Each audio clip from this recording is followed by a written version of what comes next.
Hello, good morning, good morning, good morning. Luzon, Visayas, Mindanao. Salamat sa Diyos at napagbigyan na naman tayo ng oras para magbigay ng opinion at kuro-kuro ang mga nangyayari ngayon sa ating bansa. Bago po sa lahat, magbasa po tayo ng Bible sa Ephesians chapter 5. Ephesians chapter 5 verse 6. Let no one deceive you with empty words, for because of such thing, God's wrath come to those who are disobedient. Ulitin po natin.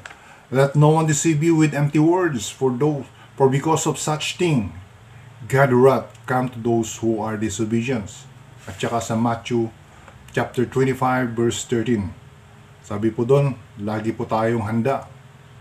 Lagi po tayong handa sana. Yung mga nangyayari ngayon sa ating kapaligiran, magdasal po tayo at lagi po tayong handa para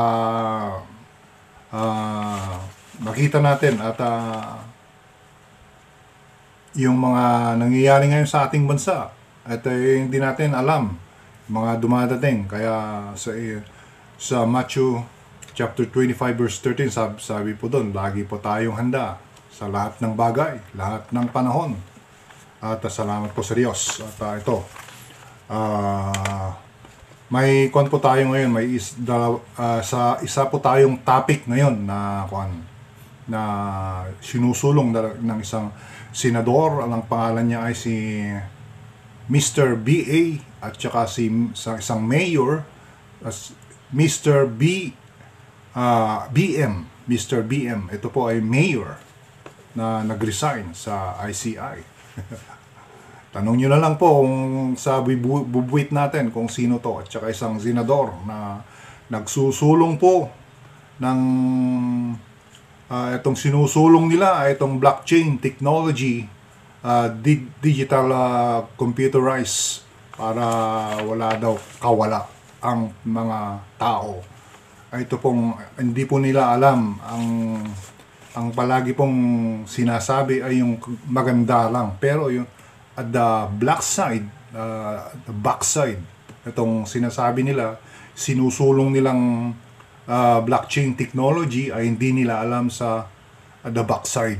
Ang alam na lang nila ay itong kasi wala silang alam sa digital computerized.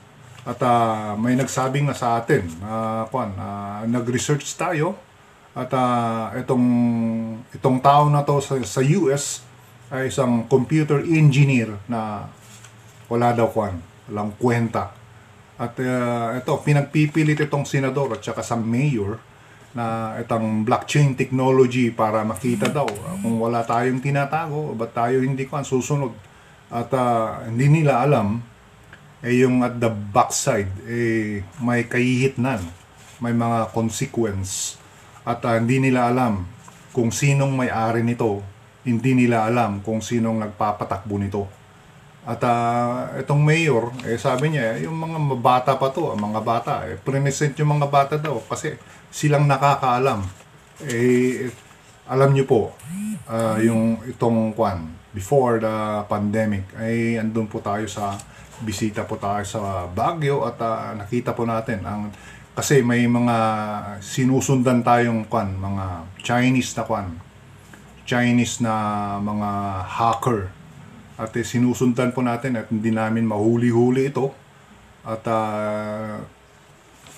may mga sila na nag-present na mga Pinoy, alam na lang natin, hindi dumating yung talagang hacker na Chinese at yun po hanggang ngayon hindi pa namin nakikita at itong kaibigan natin hindi niya pa nakikita daw itong kasi hacker siya talagang itong mga alam niyo yung Pogo, baka kung connected sila sa mga Pogo doon pero itong kaibigan natin talagang hinahanap itong mga Pogo leader na to.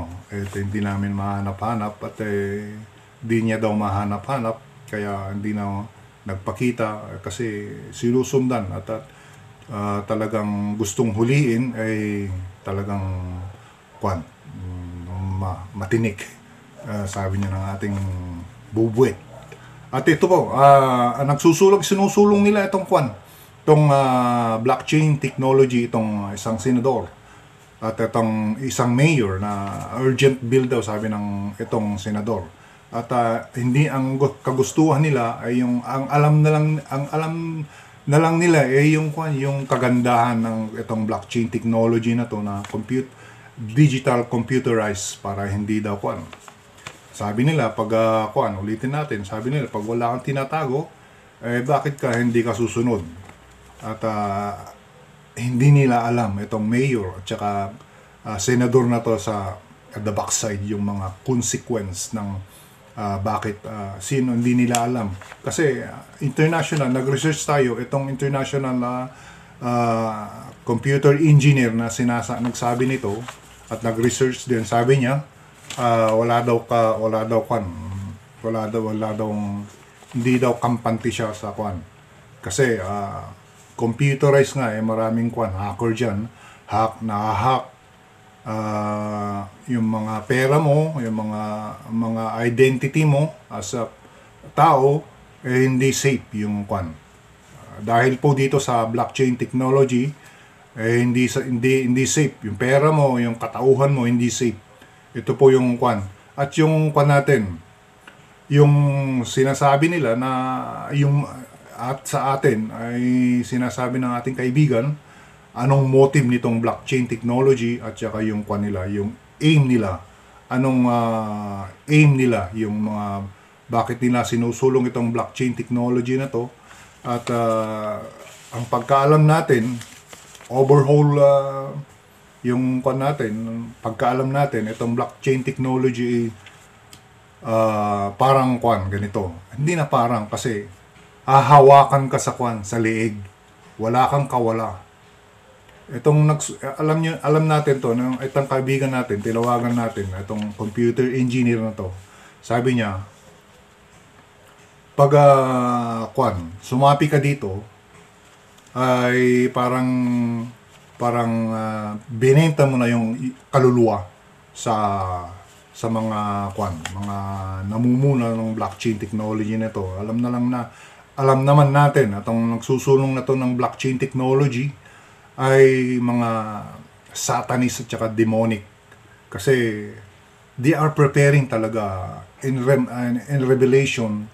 Mababasa po natin doon na in Revelation na yung itong itong blockchain technology, umpisa po ng hahawakan tayo sa leeg, kahit saan tayo pumunta, andun, kasi andun yung teknolohiya na yan, yung satellite na yan ay makikita kung saan ka pumupunta, kung anong pera mo sa bangko ay makikita nila. At hindi ka kung yung ginagawa mo ay may iniisip kang mali, ay talagang yung computerized ang magsasabi na hindi ka pwedeng gagawa ng ganito, ganyan.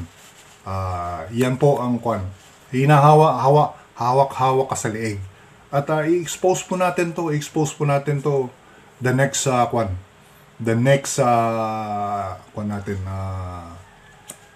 episode natin. Kasi malawak po itong blockchain technology na to, na sinusulong ng isang senador at saka mga alagad alipores ng demonyo, ni Satanas, para ito po yung beginning po ng hahawakan tayo sa leeg at hindi na tayo makakapalag kung anong kagustuhan natin. Hawak-hawak tayo sa leeg. Expose po natin the next episode po na to. At sana po ipagkalat po natin na wag nating payagan itong blockchain technology diyan sa Baguio, dito sa Pilipinas. Wag natin ipagkalat natin na wag natin tangkilikin itong blockchain technology, kasi wala na tayong kalayaan. Pwede kung yung mga senador, mga mayor, mga congressman, mga may matataas na nakatungkulan sa gobyerno, pwede silang magpalista o kaya magpasakop sa sa sinasabi nilang blockchain technology na yan. Pero sa mga local, mga tao, hindi nila lahat. Kasi hindi tayo papayag na yan ang kwan ka. Kasi doon, dyan mag-uumpisa yung kwan. Kagustuhan ng demonyo, ang satanis, ni Satan, ni Lucifer, na hawakan tayo at wala na tayo, hindi na tayo makakapalag kung kwan. Parang wala na tayong freedom of speech, at wala na tayong freedom, kalayaan. Alam naman natin yung mga makakaliwang grupo. Ito nga kwan, national ID, tinutulan. Yan pa kayang blockchain technology na yan na wala ka ng kawala.